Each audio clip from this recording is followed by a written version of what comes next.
Baik, saya Fajar Dipamuji, salah satu guru agribisnis ternak unggas SMK Negeri 2 Purbalingga.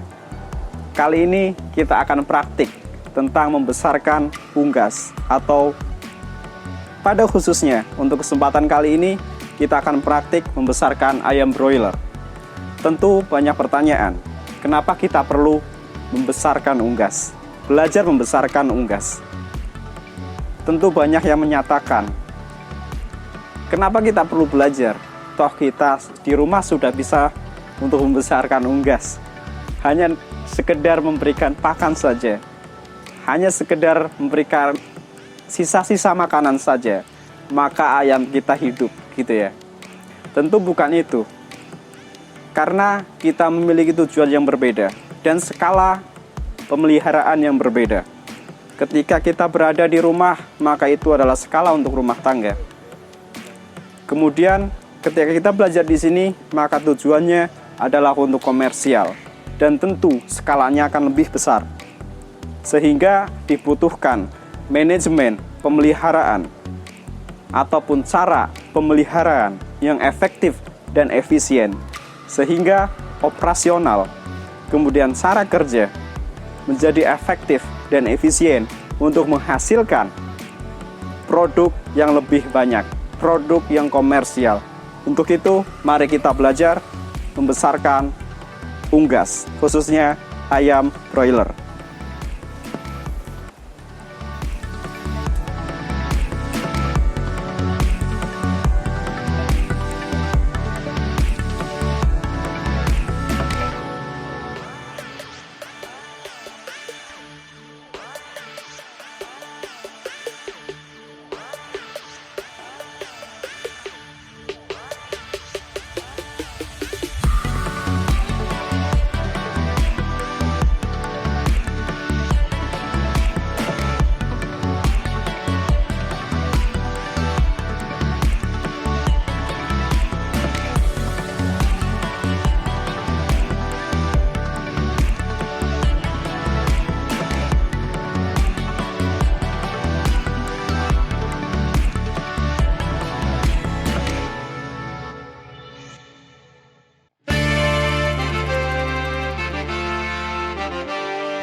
Galon air minum 5 liter dapat digunakan untuk 60 ekor anak ayam, sehingga untuk 100 ekor anak ayam diperlukan 2 buah galon air minum. Kemudian, baby chick feeder dapat menampung 50 ekor anak ayam, Sehingga untuk 100 ekor anak ayam dibutuhkan 2 buah baby chick feeder. Pakan ditebar sebelum anak ayam datang. Selain pada baby chick, juga ditebar di atas kertas alas untuk memudahkan anak ayam mendapatkan pakan, kemudian menyalakan gas solek sebelum anak ayam datang.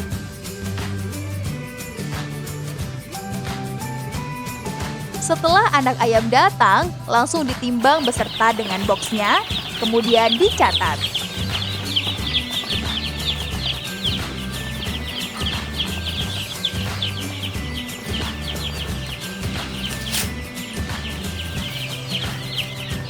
Setelah itu, anak ayam langsung dimasukkan brooding dengan dihitung sekaligus dilakukan seleksi.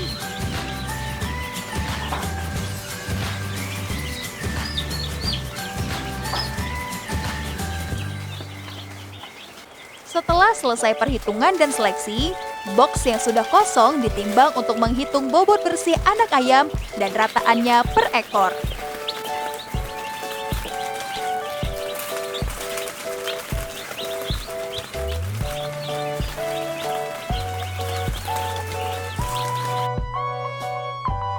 Kegiatan fase starting. Kegiatan hari ke-1.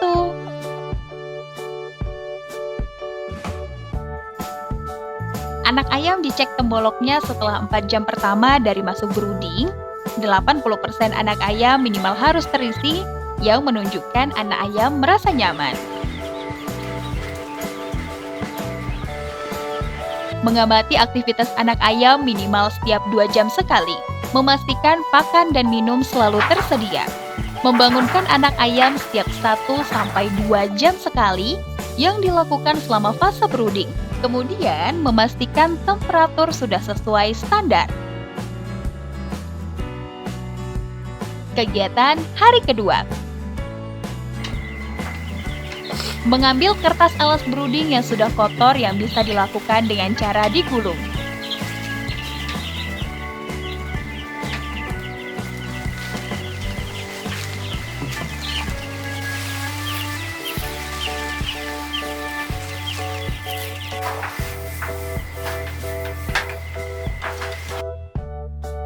Kegiatan hari kelima. Vaksinasi di kandang adalah pilihan yang bergantung pada track record penyakit di tempat masing-masing. Karena anak ayam sudah divaksin saat berada di penetasan.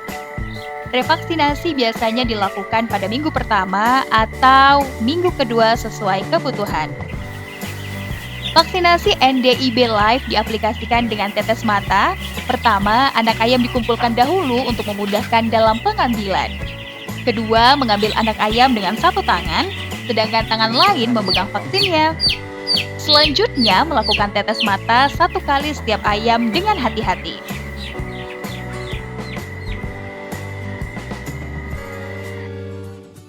Kegiatan minggu kedua.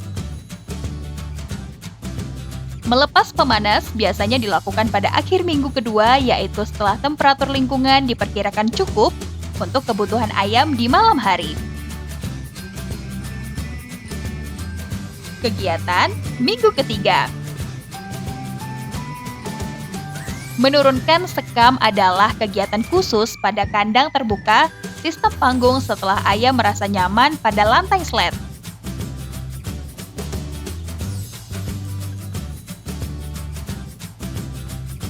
Kegiatan rutin fase starting. Berikut adalah beberapa kegiatan rutin fase starting ya teman-teman. Pertama, memastikan pakan dan minum selalu tersedia. Kedua, memberikan obat atau vitamin sesuai dosis sampai dengan 3 kali sehari atau per 8 jam.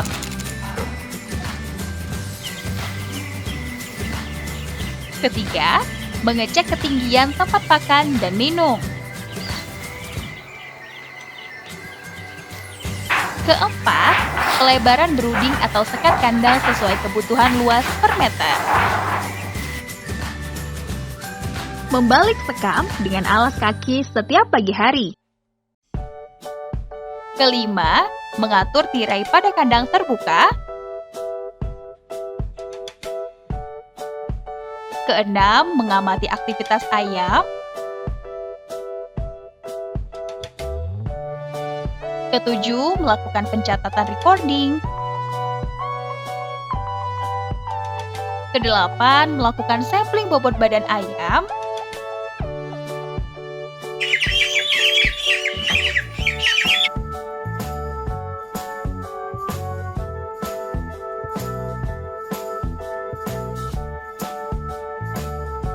Kesembilan, menyemprot lingkungan atau dalam kandang dengan larutan desinfektan yang dilakukan juga pada fase finishing. Kegiatan rutin fase finishing. Berikut adalah beberapa kegiatan rutin fase finishing ya teman-teman. Pertama, mengamati aktivitas ayam.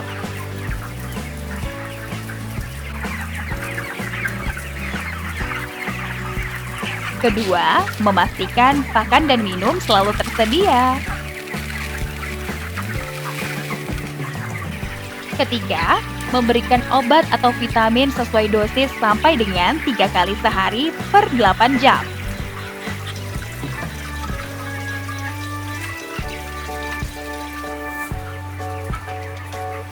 Keempat, mengecek ketersediaan kaporit. Hal ini juga dilakukan pada fase starting.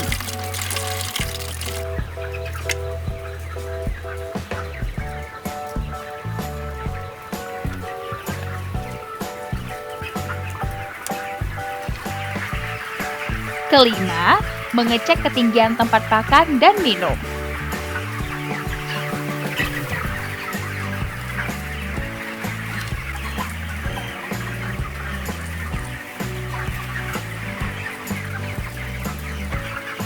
Keenam, membersihkan tempat minum dengan desinfektan. Hal ini juga dilakukan pada fase starting. Ketujuh, mengecek keadaan sekam.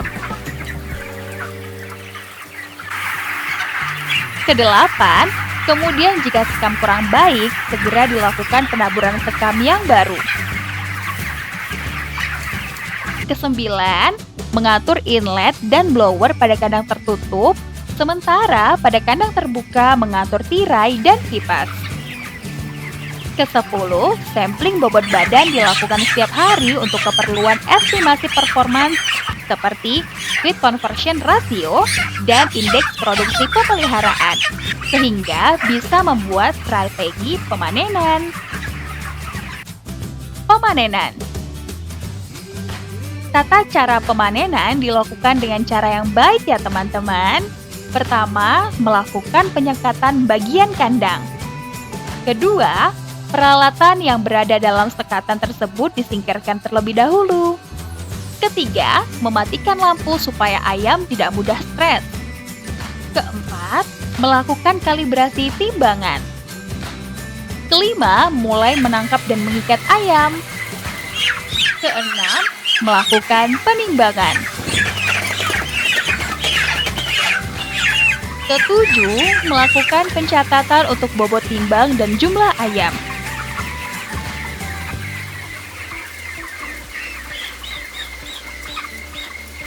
Kedelapan, memasukkan ayam pada keramba untuk kemudian dipasarkan.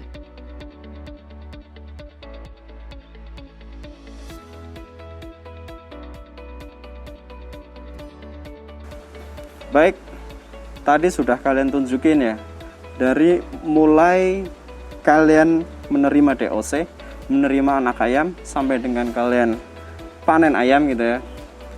Kira-kira prinsip-prinsip apa saja yang sudah kalian pelajari? Salah satu, siapa yang mau jelasin? Saya. Oke, silakan.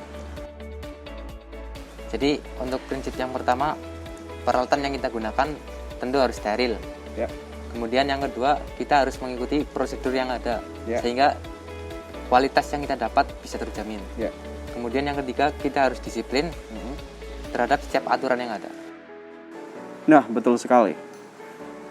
Dan perlu saya tambahin, prinsip-prinsip khusus ketika kita membesarkan unggas, membesarkan ayam. Kita harus memastikan bahwa ayam itu nyaman gitu. Bagaimana cara memastikannya? Kita lihat ayamnya, observasi ayamnya. Pakannya normal nggak? Dia makan normal nggak? konsumsinya normal nggak, kemudian minumnya normal nggak, kemudian tidurnya normal nggak, gitu ya. Mulai dari situ dulu. Kemudian ketika semuanya sudah normal, maka insya Allah itu oke. Ayamnya nyaman. Kemudian bagaimana cara kita menyetingnya? Kita setting kandang itu dengan memastikan temperatur, kelembaban, kemudian oksigen sesuai kebutuhan ayam.